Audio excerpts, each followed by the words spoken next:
Bismillahirrahmanirrahim. Assalamualaikum warahmatullahi wabarakatuh. Hamdan wa syukranillah, salatan wa salaman ala rasulillah wa ala alihi wa ashabihi wa mawalah. Allahumma anfa'na bima alamtana wa alimna ma yanfa'una wa zidna ilma. Rabbi syrah li sadri wa yassir li amri wa hlul 'uqdatam min lisani yafqahu qawli. Anak-anakku sekalian, berjumpa lagi dengan Bapak di mata pelajaran Sejarah Kebudayaan Islam untuk kelas 12 Madrasah Aliyah di semester ganjil. Kita masih ada di bab tentang kerajaan-kerajaan Islam di Indonesia, tentang perannya dalam penyebaran Islam. Pada pertemuan yang lalu kita sudah bahas tentang kerajaan-kerajaan Islam di Sumatera. Tentu kalian harus minimal tahu ya nama, kemudian masa kejayaan dari beberapa kerajaan tersebut. Di Sumatera kita kemarin bahas sebentar ya, ada kerajaan Perlak, ada kerajaan Samudra Pasai, kemudian ada juga Malaka ya, meskipun sekarang pusatnya di Malaysia, tapi juga ada wilayahnya di Sumatera, dan kemudian kerajaan Aceh Darussalam. Dan sekarang sebenarnya yang menarik dari pembahasan Islam itu adalah kerajaan-kerajaan Islam di Jawa. Kerajaan-kerajaan Islam di Jawa inilah yang memulai peradaban Islam ya, berubah dari Hindu menuju Islam. Jadi awal mula peradaban Indonesia yang asalnya Hindu Buddha menjadi Islam itu diawali oleh kerajaan-kerajaan Islam di Jawa. Kita akan belajar kerajaan Islam Demak. Ya, kerajaan Islam Demak ini adalah kerajaan Islam yang pertama dan disponsori oleh para wali. Nah, tentu kerajaan Demak ini adalah kerajaan yang cukup kuat karena merupakan terusan dari Majapahit. Meskipun Majapahit Hindu, tapi Demak itu kerajaan Islam. Ada nama Raden Fatah, Sultan Trenggono, Pati Unus, dan lain sebagainya. Selanjutnya ada kita ke bagian utara, ke bagian barat dulu. Kita ke Cirebon. Ada kerajaan Islam Cirebon. Bagi kita sebagai warga Jawa Barat, kerajaan Islam Cirebon ini sangat berpengaruh terhadap Islamisasi di daerah Jawa Barat. Seperti yang sering kita bapak ulangi ya, tentang kisah Babat Cirebon, tentang Nyai Rara Santang yang melahirkan Syarif Hidayatullah. Nyai Rara Santang ini 3 bersaudara dengan Raden Wulang Sungsang dan Raden Kian Santang yang merupakan anak dari Prabu Siliwangi. Oleh karenanya, setelah kerajaan Cirebon, kita akan semakin ke ujung barat, yakni adalah kerajaan Islam Banten. Dari kerajaan Islam Bantenlah sebenarnya Jawa Barat ini mulai Islamisasi secara keseluruhan, karena nanti yang menggantikan kerajaan Sunda Pajajaran yang pusatnya itu ada di Kota Bogor kalau sekarang ya. Kalau Kota Bogor itu berhasil dikuasai oleh kerajaan Islam Cirebon. Setelah dari barat kita akan pergi ke tengah ya, ada kerajaan Islam Pajang. Kerajaan Islam Pajang ini merupakan kerajaan Islam terusan dari Demak. Kemudian setelah dari Pajang kita akan pergi ke daerah Yogyakarta, yaitu adalah kerajaan Mataram Islam. Kisah tentang Mataram Islam ini sangat menarik, utamanya kalau kita nanti di bab 4 juga akan menyinggung tentang perlawanan umat Islam, utamanya Pangeran Diponegoro, Perang Jawa. Nah, itu nanti akan dimention di bab 4 ya. Untuk bab 3 ini hanya tentang kerajaan-kerajaan Islamnya saja. Dalam hal kerajaan Islam Mataram nanti ada nama Sultan Agung dan beberapa kisah lainnya. Penasaran bagaimana kisah kerajaan-kerajaan Islam di Jawa?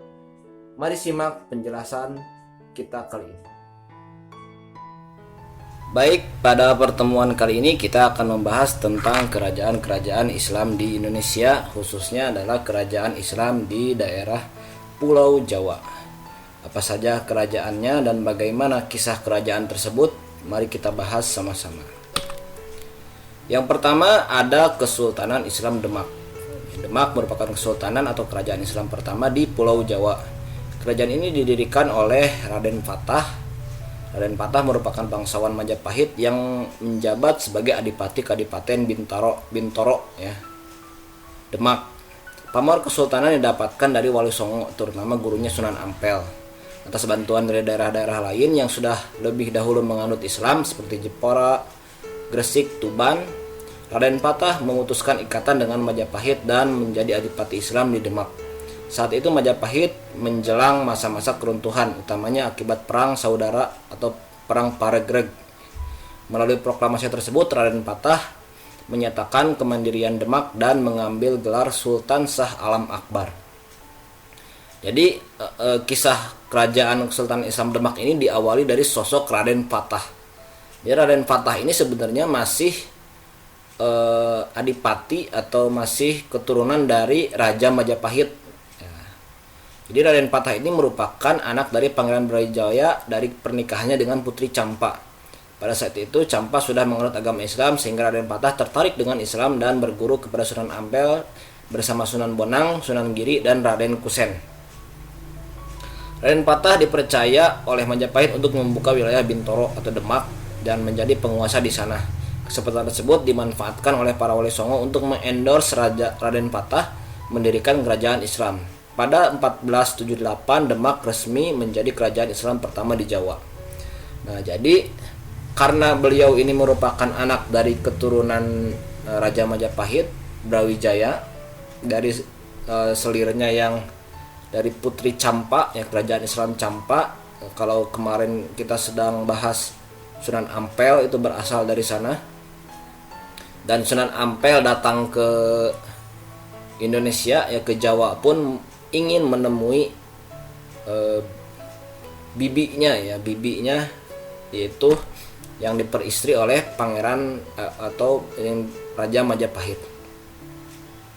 Nah, Raden Fatah ini diberi kekuasaan di Bintoro, Demak ya, Demak Bintoro, dan menjadi penguasa di sana. Karena beliau ini merupakan murid dari Wali Songo, utamanya Sunan Ampel, nyantri di Ampel Denta ya bersama Sunan Bonang, Sunan Giri. Akhirnya di-endorse atau dimotivasi untuk mendirikan kerajaan Islam sendiri. Karena tentu para Wali Songo paham bahwa perlu mendirikan sebuah kerajaan Islam. Dinamika kerajaan Islam Demak ya bisa dilihat, ini adalah peta daerah kekuasaan Islam Demak pada saat itu. Jadi cukup menguasai di beberapa daerah, utamanya di Jawa Tengah dan Jawa Timur. Untuk di Jawa Barat, di daerah Sunda Kelapa dan Banten. Ya, nanti atas bantuan pula dari Sunan Gunung Jati. Secara berturut-turut hanya 3 Sultan Demak yang cukup terkenal, ada nama Raden Fatah, kemudian Pati Unus, dan Sultan Trenggana. Pada masa pemerintahan Raden Fatah, Demak berhasil dalam berbagai bidang, diantaranya perluasan dan pertahanan kerajaan, pengembangan Islam dan pengamalannya, serta penerapan musyawarah dan kerjasama antara umaro dan ulama. Keberhasilan dalam penaklukan ditandai dengan keberhasilan menaklukkan Girindra Wardana yang berupaya merebut tahta Majapahit. Raden Fatah melakukan perlawanan terhadap Portugis yang saat itu sudah mencapai Malaka. Dalam bidang dakwah Islam, Raden Fatah mencoba menerapkan hukum Islam dalam berbagai aspek kehidupan. Selain itu, ia juga membangun istana dan mendirikan Masjid Demak yang sampai saat ini masih berdiri. Pendirian masjid itu dibantu oleh Wali Songo. Kerajaan Demak meraih kekuasaan pada masa Sultan Trenggono. Nah, ia berhasil melakukan ekspansi untuk menjadikan sebagian Pulau Jawa menjadi daerah dari Demak. Demak melakukan ekspansi ke Jawa Timur dan merebut Sunda Kelapa dari Pajajaran. Jadi Kesultanan Islam Demak ini yang terkenal ada 3 ya, ada pendirinya Raden Patah, kemudian Pati Unus. Nah, nanti beliau ini cukup singkat karena memang beliau gugur pada saat ingin membantu Malaka untuk mengusir Portugis. Ya, Malaka pada saat itu adalah beragama Islam ya, kerajaan yang beragama Islam. Dan termasuk juga yang menyebarkan Islam di Pulau Jawa. Kemudian dan Sultan Trenggono ini yang disebut sebagai masa kejayaan dari Islam Demak, karena pada masa Sultan Trenggono inilah Demak punya wilayah kekuasaan sampai ke timur, ya, sampai ke Gresik ya, hampir ke Surabaya, dan ke daerah ke daerah barat ya, itu adalah ke Banten. Kejayaan, konflik, dan keruntuhan. Perluasan wilayah Demak sampai ke Pulau Timur, sampai pula ke timur, yakni Kesultanan Banjar di Kalimantan. Raja Banjar meminta Demak untuk menyelesaikan persoalan konflik di sana. Maka calon raja pewaris tahta pun tertarik masuk Islam, sehingga Kesultanan Banjar menjadi Kesultanan Islam. Kesultanan Demak mengukuhkan diri sebagai pusat penyebaran Islam. Jadi tidak hanya di Pulau Jawa, untuk pengaruh dari Demak ini sampai juga ke Kalimantan Selatan. Kemunduran Kesultanan Demak diantaranya akibat dari konflik antara pewaris tahta Sultan Trenggono yang wafat saat ekspansi ke Pasuruan. Sunan Prawoto, anak Sultan Trenggana, mendapat tantangan dari Arya Penangsang, ya, keponakannya sendiri, untuk merebut tahta Kesultanan Demak. Konflik ini berlangsung bertahun-tahun sampai pada akhirnya Raden Prawoto dibunuh oleh Arya Penangsang. Lalu Arya Penangsang berhasil dibunuh pula oleh pasukan Hadiwijaya bersama Ki Ageng Pemanahan yang akhirnya mengalihkan pusat kekuasaan ke Pajang. Demikian berakhirlah kisah Kesultanan Demak. Jejak Kesultanan Demak merupakan tonggak baru sejarah Indonesia, tidak saja sebagai pergantian kekuasaan politik, tapi perubahan peradaban Indonesia dari Hindu ke Islam. Peninggalan Kesultanan Demak terdapat Masjid Demak, dan peninggalan imaterial lainnya adalah tembang dan seni dakwah lainnya. Jadi pada dasarnya keruntuhan sebuah kerajaan itu tidak lebih dari konflik antara penerusnya. Nah, konflik penerusnya di sini adalah di antara Sultan Trenggono. Konfliknya adalah antara anaknya yaitu adalah Sunan Prawoto mendapatkan tantangan dari Arya Penangsang. Termasuk nanti dari Wali Songo pun cukup terpecah ya. Jadi dari Sunan Kudus sendiri mendukung Arya Penangsang, sedangkan Sunan Muria dan Sunan Kalijaga itu mendukung Sunan Prawoto.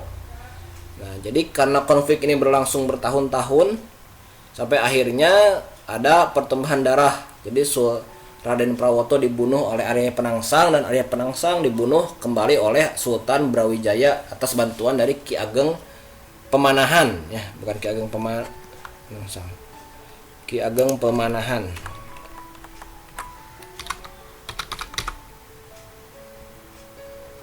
Arya Penangsang ini.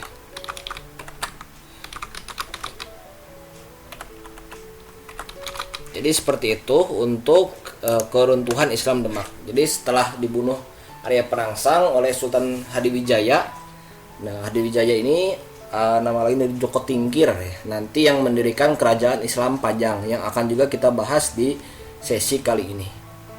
Nah, itu adalah gambaran dari Kesultanan Islam Demak secara umumnya. Selanjutnya adalah Kerajaan Islam Cirebon. Nah, Kesultanan Islam Cirebon adalah, jadi kadang disebutnya kerajaan, kadang kesultanan. Ini diharapkan sama saja ya. Jadi kerajaan Islam itu istilah lain dari kesultanan.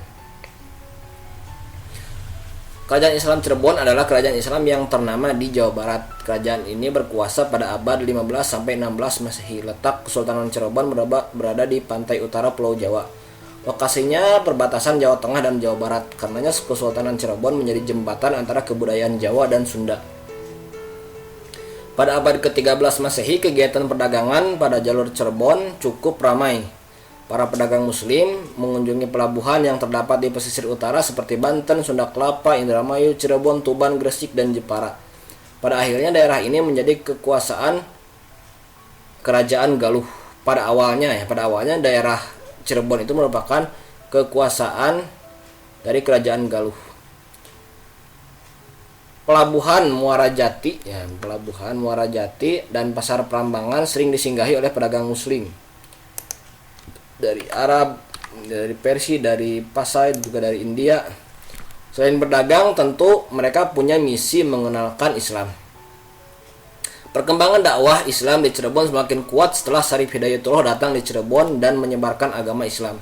Kedatangannya menyebabkan agama Islam tidak hanya di Cirebon, tapi masuk ke pedalaman Galuh dan Jawa Barat. Tomo Pires dalam Sumber Oriental menyebutkan bahwa pada 1513 penduduk Cirebon dan Indramayu sudah beragama Islam.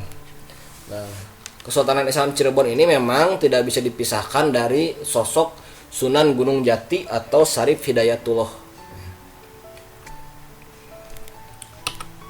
Dinamika Kesultanan Cirebon. Penyebaran Islam pada awal-awal di Cirebon dilakukan oleh Syekh Kuro dan Syekh Nurjati. Syekh Kuro merupakan ulama dari negeri Campa yang ikut berlayar ke Jawa bersama armada Laksamana Cheng Ho. Beliau menjadi guru dari Nyai Subang Larang dari anak Ki Gedeng Tapa, penguasa Cirebon. Nyai Subang Larang kemudian dinikahi oleh Prabu Siliwangi dan memiliki keturunan Raden Ulang Sungsang, Nyai Larasantang, dan Raden Kian Santang. Syekh Datuk Kahfi atau Syekh Nurjati merupakan guru dari Raden Ulang Sungsang dan Nyai Larasantang.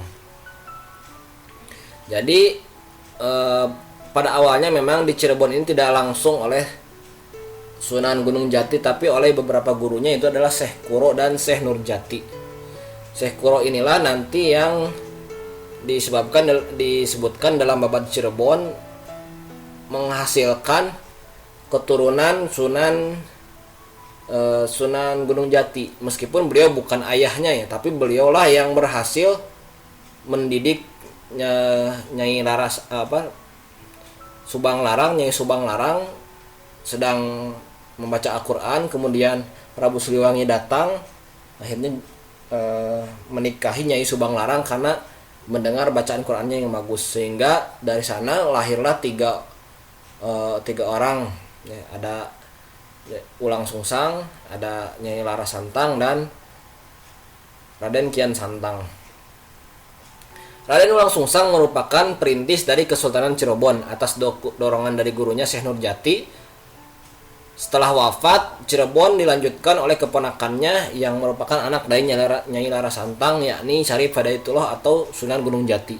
Tokoh Wali Songo inilah yang kemudian menjadi pendiri dari Kesultanan Cirebon. Jadi memang perintisnya itu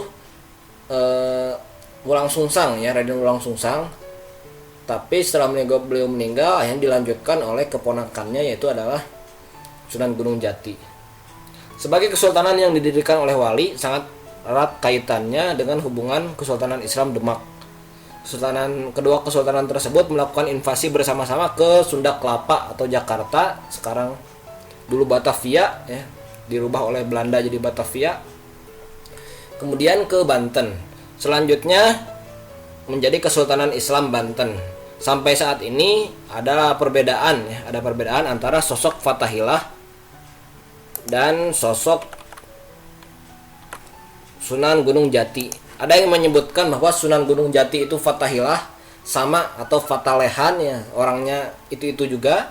Ada yang menyebutkan bahwa Sunan Gunung Jati atau Fatahillah itu adalah anak dari Sunan Gunung Jati atau penerus dari Sunan Gunung Jati di Kesultanan Islam Cirebon. Bapak tidak bisa mengkonfirmasi.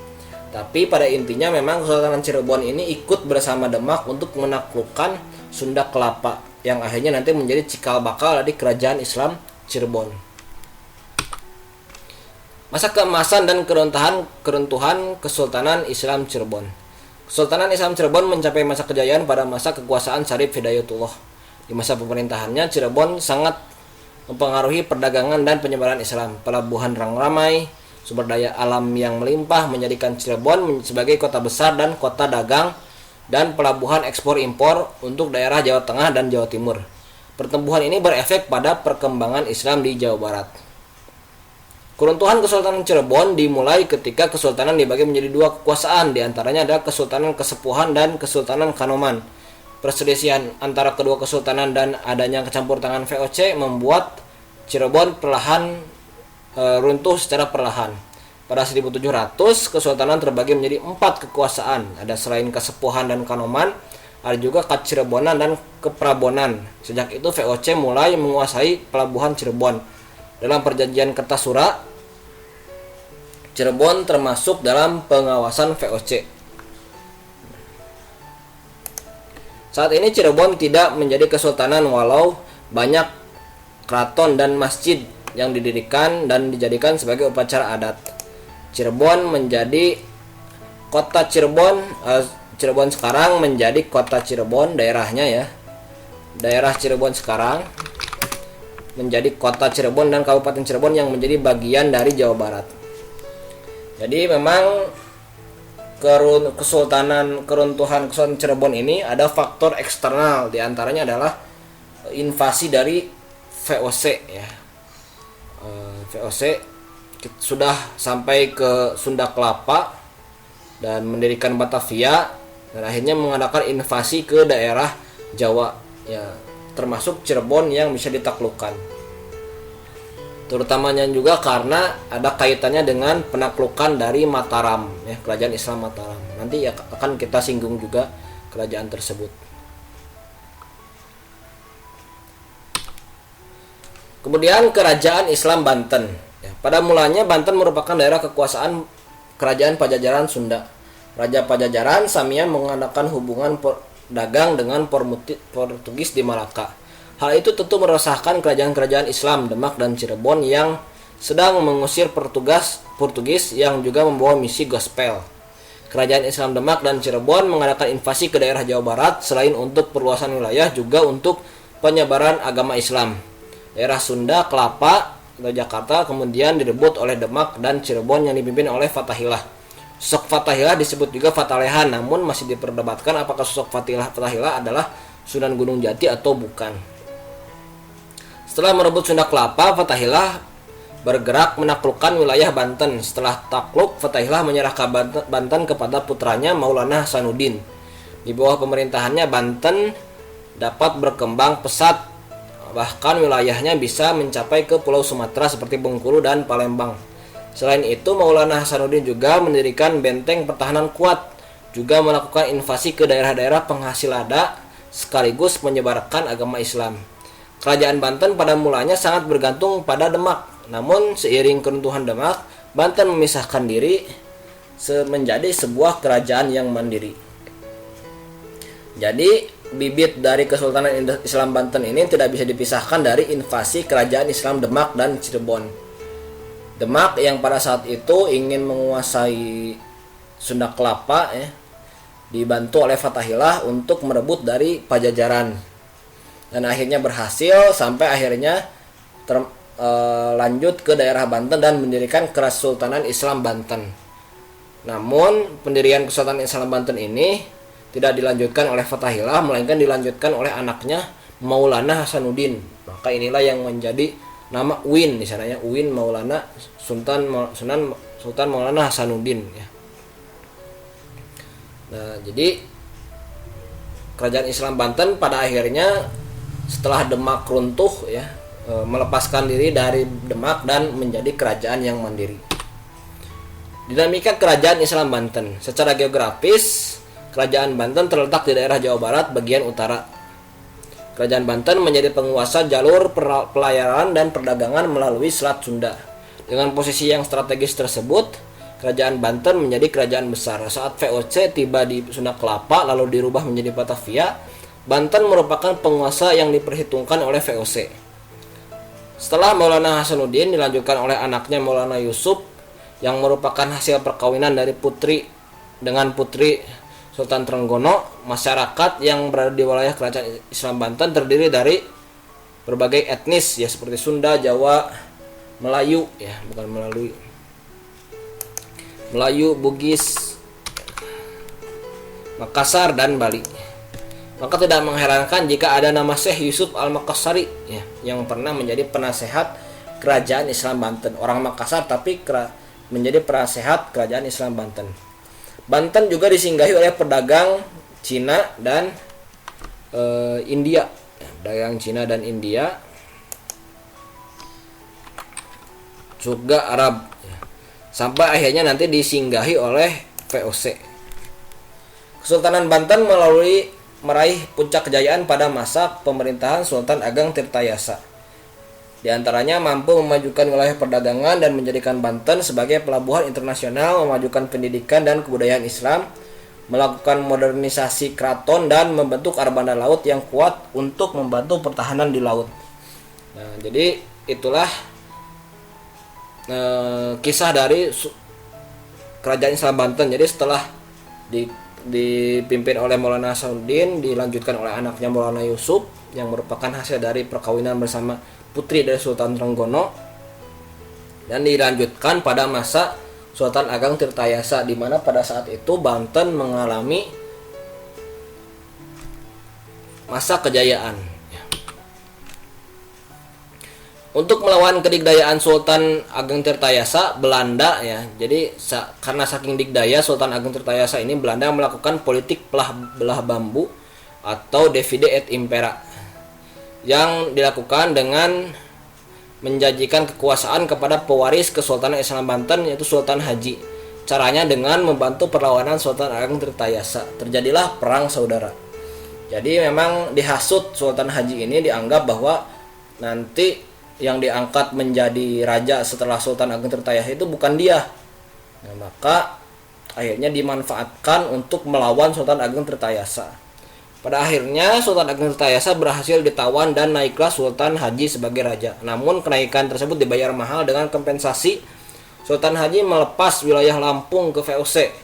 Setelah Sultan Haji wafat, Banten semakin tertinggal dengan cengkraman pengaruh Belanda. VOC ya, mohon maaf. Belum Belanda belum ada. Jadi berbeda antara VOC memang dan Belanda. Sehingga setiap keadaan apapun harus minta izin dari VOC.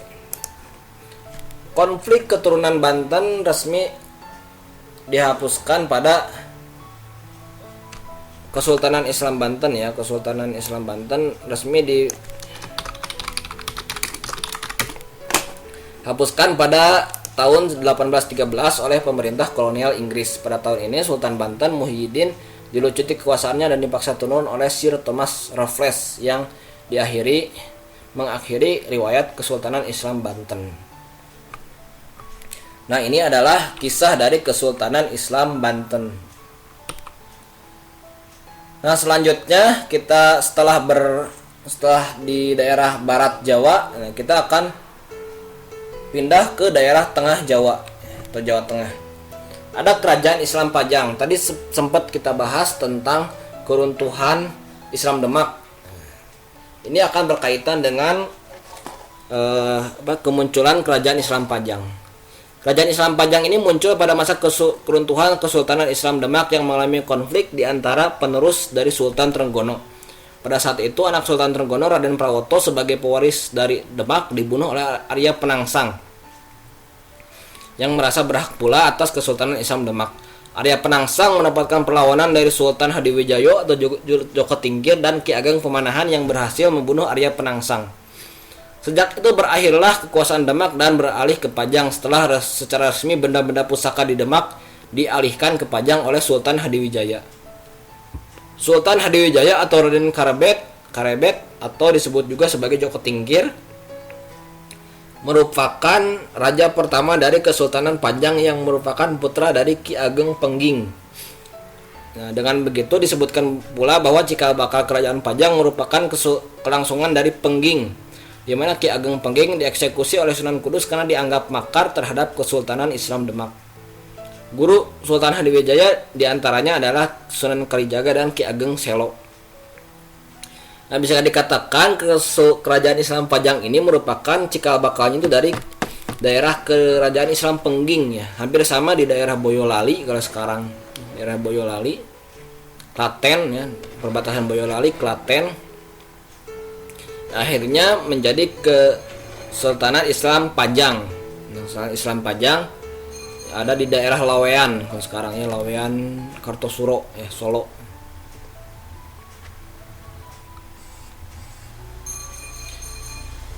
Adapun Sultan Hadiwijaya ini pula merupakan anak dari Ki Ageng Pengging yang dieksekusi oleh Sunan Kudus karena dianggap makar terhadap Kesultanan Islam Demak. Makar karena dia punya daerah di Pengging yang dianggap sebagai kekuasaan mandiri. Dinamika Kerajaan Islam Pajang. Letak Kerajaan Islam Pajang sekarang berada di Kelurahan Pajang di Kota Solo dan Desa Makam Haji Kartosuro, Sukoharjo. Kerajaan Islam Pajang berdiri cukup singkat, oleh karenanya masa kejayaannya sekaligus hadir pada masa pendirinya Sultan Hadiwijaya. Jadi Sultan Hadiwijaya ini pendiri sekaligus masa kejayaan. Pada masanya kekuasaan Pajang meliputi wilayah Jawa Tengah, Madiun, Blora. Hal ini disebutkan tidak dicapai dengan invasi, melainkan kepada diplomasi semata. Setelah Sultan Hadiwijaya wafat, kerajaan dilanjutkan oleh Arya Pangiri, putra dari Raden Prawoto yang dibunuh oleh Arya Penangsang. Hal tersebut diraih dengan menyingkirkan putra mahkota, yaitu adalah Pangeran Benawa. Oleh karenanya Sultan Hadiwijaya dari Mataram memerangi Pajang yang dipimpin oleh Arya Pangiri tersebut. Pangeran Benawa tidak memihak kepada keduanya karena menganggap Sutawijaya pun sebagai saudara. Pada akhirnya Arya Pangiri berhasil dikalahkan dan terjalin hubungan antara Sutawijaya di Mataram dan Pangeran Benawa penerus di Pajang. Namun pada akhirnya Pangeran Benawa memberikan kekuasaan penuh kepada Mataram yang dipimpin oleh Sutawijaya yang kemudian bergelar Panembahan Senopati. Jadi setelah Sultan Hadiwijaya wafat, itu tidak diteruskan oleh anaknya Raden atau Pangeran Benawa ya, tapi dilanjutkan oleh Arya Pangiri, putra dari Raden Prawoto. Nah, Raden Prawoto itu kan dulu yang pernah dibunuh oleh Arya Penangsang. Nah, Arya Penangsang. Akhirnya Sutawijaya yang juga merupakan anak dari Ki Ageng Pemanahan yang dulu dikasih wilayah oleh Sultan Hadiwijaya di daerah Jogja, kota gede, aja memberontak kepada Arya Pangiri dan akhirnya berhasil dibunuh ya. Kemudian Pangeran Benawa menjadi raja Pajang, namun ternyata Mataram lebih maju dan akhirnya diserahkan saja Mataram kepada Pajang kepada Kerajaan Islam Mataram. Itu adalah kisah dari Kesultanan Islam Pajang. Yang selanjutnya dilanjutkan oleh Kerajaan Mataram Islam. Kerajaan Mataram Islam didirikan oleh Sutawijaya setelah menerima penyerahan kekuasaan dari Pangeran Benowo, ya, putra Sultan Hadiwijaya di Kerajaan Pajang. Pusat pemerintahan Mataram Islam berada di Pasar Gede, Kota Gede, daerah Yogyakarta. Sebelumnya daerah Mataram merupakan hadiah dari Sultan Hadiwijaya kepada Ki Ageng Pemanahan, ayah dari Sutawijaya, atas jasanya ikut membunuh Arya Penangsang. Jadi memang pada dasarnya Mataram ini hadiah ya dari Sultan Hadiwijaya kepada Ki Ageng Pemanahan yang nanti punya anak Sutawijaya yang menjadi raja pertama dari Mataram Islam atau bergelar Panembahan Senopati.